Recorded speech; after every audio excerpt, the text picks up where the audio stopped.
Good evening, guys, and welcome to another episode of The Homecoming with me, James, from the Football Manager WizKids. Of course, we are playing as Newcastle United. Now, we just passed the transfer window in Season 2.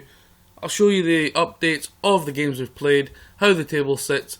We've recently made a few transfers, sold a lot of players in this window, and we've made one blockbuster signing on deadline day. So we're going to get into the players I've sold, show you who I've sold, how much they went for, and really why I sold them. So right at the death of the deadline, Harris Vickett joined Portsmouth for nothing. He was out of contract at the end of the window.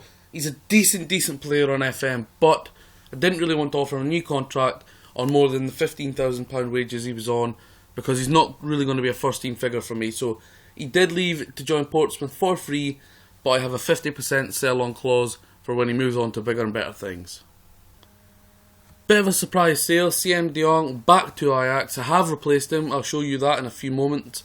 But we got 4 million up front for him, rising to 8.5 million. It doesn't seem a great deal, but he showed glimpses of magic when he was playing for me, but he didn't seem mobile enough. He didn't seem to move enough. He was always centrally when I wanted him to roam from that area in the shadow striker position, or the enganche, or the Tracatista. Whatever I tried him in, he was kind of static. He didn't move around enough. When he got the ball, he was good. He scored that wonderful overhead kick that you can see on the Fox in the Box goal of the week against Manchester City. He's a good player. In fact, he's a very good player, but I fancied something different. That's what it was. I have replaced him. I'll show you in a second who with. Now, the final one to leave is my boy, the Ginger Pirlo, Jack Callback. I do have him on the back of my current home Newcastle United shirt. He's a really good player, very underrated. I think he should be improved on FM15. But I have younger, better players. I've got Ruben Neves in that position. I've got Will Hughes who can play centre midfield. To be honest, he was unhappy at not getting a game. He had QPR after him, he had West Ham after him, he had Leicester after him. And on deadline, Leicester came in with a 6.7 million initial bid, rising to 8.5 million with 20% sell off. I took it and I signed somebody to replace him, and that is the big signing that I will show you soon. So my fourth summer signing to replace CM de Jong in that position is somebody I've never ever heard of, believe it or not. In all of FM15 that I've been playing, it's the first time I've seen him pop up, is Georgian de Arrascaeta from Cruzeiro. Now he's 21, he's a Uruguayan international.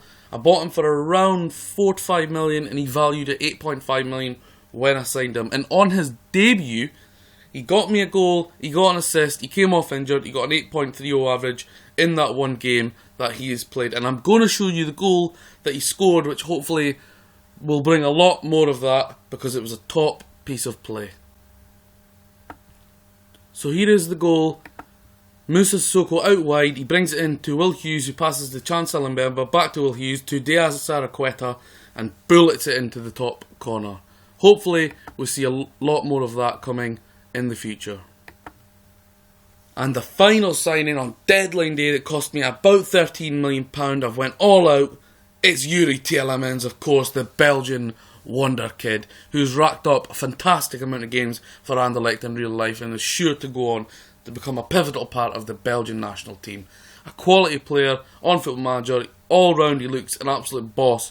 Now eventually he's going to play in central midfield with Will Hughes and a possible defensive midfielder partnership with Ruben Neves. Them three could play a little diamond there. I'll take out the AMC that I usually have, possibly in the future. But if I want to show you the tactic and the lineup that I'm currently playing, here it is. I've got Tim Krul in goals, Ryan Bertrand left back.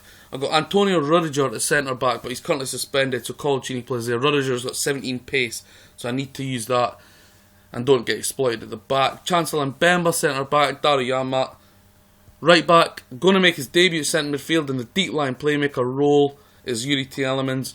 Giorginio Wijnaldum, box to box. Tovan, he's had a decent start to the season on the wing. De Arrascaeta, Tracatista, inside forward, the unhappy Moussa Sissoko. He wanted to leave. £33 million bid from Liverpool, turned down. 14 you can go. No 40 million, no transfer. Alexander Mitrovic hasn't scored yet this season, he's playing up top. Now on the bench we currently have Jamal Lascelles, Ruben Neves, Will Hughes, Rolando Aarons, Luciano Narsing, the ever-impressive Ayoze Perez, Adam Armstrong in reserve on backup. We have Victor Moses, Adam Campbell, Cardallo, Alex Mowat, who is not impressed so far. The tank that is Ryan Nyambe one day will be my first choice, and Masario Haidara, who's a bit concerned that he's not getting a game over Ryan Bertrand. So let's head over to the schedule. We'll knock out the friendlies that you don't need to see, and we will show you how the start of the season got on. Of course, as you know, we were under pressure. My job is still insecure, but a 2-2 draw away at Blackburn Rovers. Ayoze Perez, Rolando Aarons getting the goal there. A 2-1 win over Manchester City. Adam Armstrong, Musa Sissoko with the goals there. That was a fantastic win. And I was culprit of making far too many changes in the Cup. Players that had never played with each other, or probably in that form of formation, and they never really got going. We got beaten at home by Wigan. It kind of reminds me of the recent Sheffield Wednesday result. Disappointing. I'm the one that believes if there's a cup to win, you win it. It doesn't matter how prestigious it is. And I fell culprit on my own change. Too many changes, but I was worried about the Premier League and my job being insecure, and I wanted the results. And as the result that you just seen there, Norwich at home, Georgian de Ascareta and Florian Thauvin double gets us a 3-1 win. Now the next upcoming games are Everton away, Chelsea at home, Tottenham away. Now with my job insecure, it could be game over and the blue light of death after 3 games. After that, it gets a little bit more comfortable. Leicester, Southampton, West Ham, West Brom, before we go into Manchester United at home, Liverpool at home, and then the derby that I'll bring you through a live commentary if I'm still in my job back then. Now we'll have a quick look at the league. Of course, we're out of the Cup. We've still got the FA Cup to come. It's a long time away yet. View stages of the Premier League. Early doors, 3 games played, 2 wins, 1 draw, 7 points, 7 scored, 4 conceded. Chelsea, only team 100%, rocking up with 9 points, 11 scored, 1 conceded.